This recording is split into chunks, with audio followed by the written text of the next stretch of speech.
Tai labas. Galvoju, šiandien pakalbėsiu tokią temą. Gimė jinai iš rytinio pasirašinėjimo su drauge. Ir šita tema yra ir labai labai svarbi. Aš niekad kažkaip taip, nors gal kalbėjausi su kažkada, bet jeigu ir pasikartosiu, tai manau nieko tokio.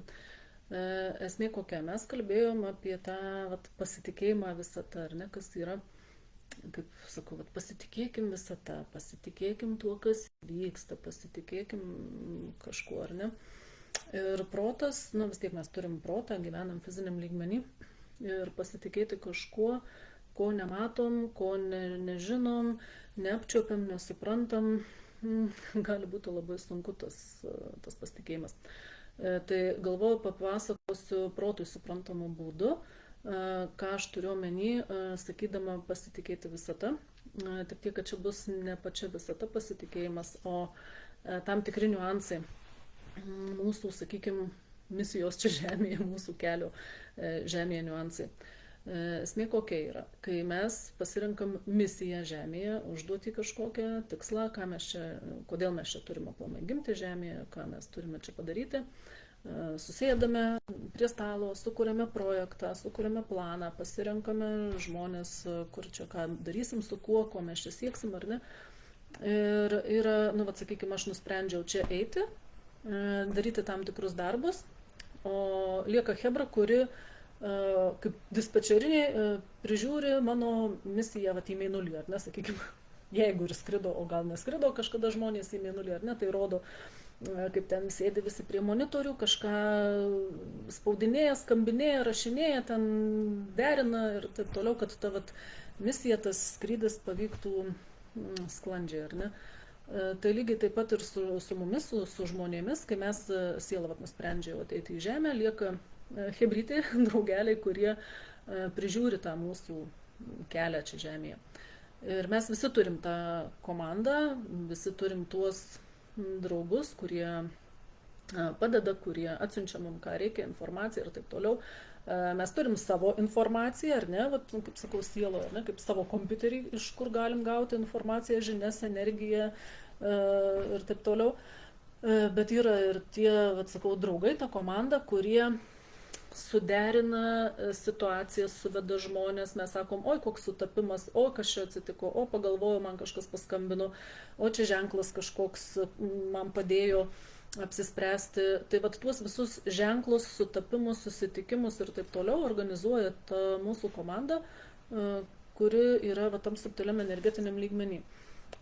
Labai yra svarbu tą ryšį su ta komanda jausti, atstatyti, girdėti juos, suprasti juos, nes dažnai būna, sakykime, kaip irgi su vienu drauge kalbėjau, įsivaizduok, sakau, tau suorganizuoja, suruošia, ten sukviečia žmonės, koncertas, scena paruošta, apšvietimas, viskas, bilietai parduoti, visi laukia ir tu tiesiog neišeini į sceną, nes, gal bijau, gal nežinau, o kaip čia atrodys ir taip toliau, bet kiek yra panaudota resursų, kiek visko atsitiko, kad tas išėjimas aplamai pavyktų, kaip tai yra svarbu vis tik daryti, nes jeigu mes nedarom, bijom, nesusitvarkom, tai yra eikvojami resursai ir jie, į nuostolius nusirašo, kaip pasakyti.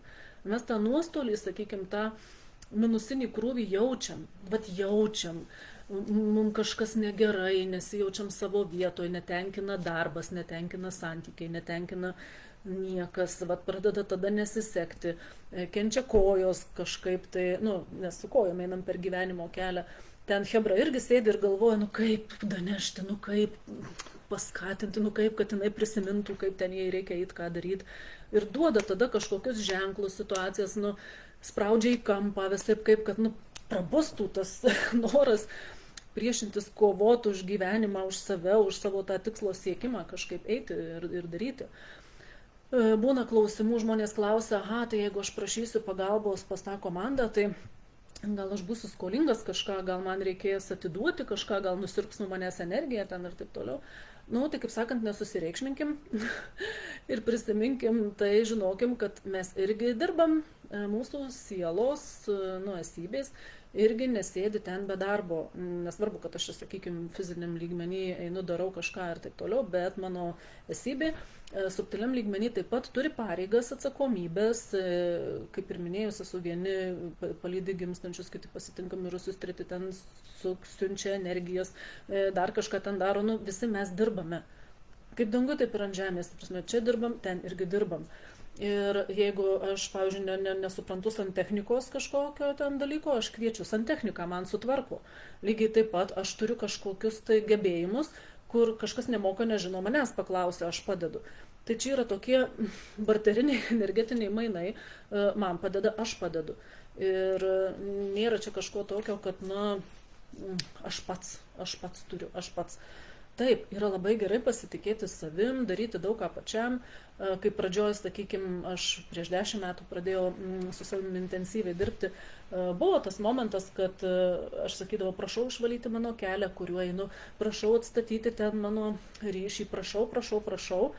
Bet, jau, kaip ir tam mažam vaikui, jisai paaugo, išmoko vaikščiot, tai jau būk malonus, eik savo kojelėm, žinai, o ne opa.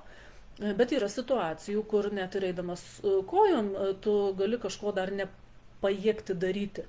Tai reikia tą pajausti ir suprasti, kiek aš galiu pati daryti ir sakyti, kad aš išvalau savo kelią, aš atsisiunčiu savo reikiamas žinias, energijas ir informaciją.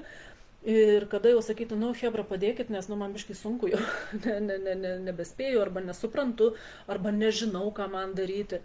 Tai viskas yra normalu ir natūralu, tą ryšį jausti su ta dispečerinė, kuri naviguoja mus šitam gyvenimo kely ir bent jau išreikšti ketinimą, jeigu jaučiat poreikį, norą, tiesiog ir sakyti, kad aš atstatau savo ryšį su savo komanda, kad atsiprašau, jeigu jų neklausiau, negirdėjau, ignoravau.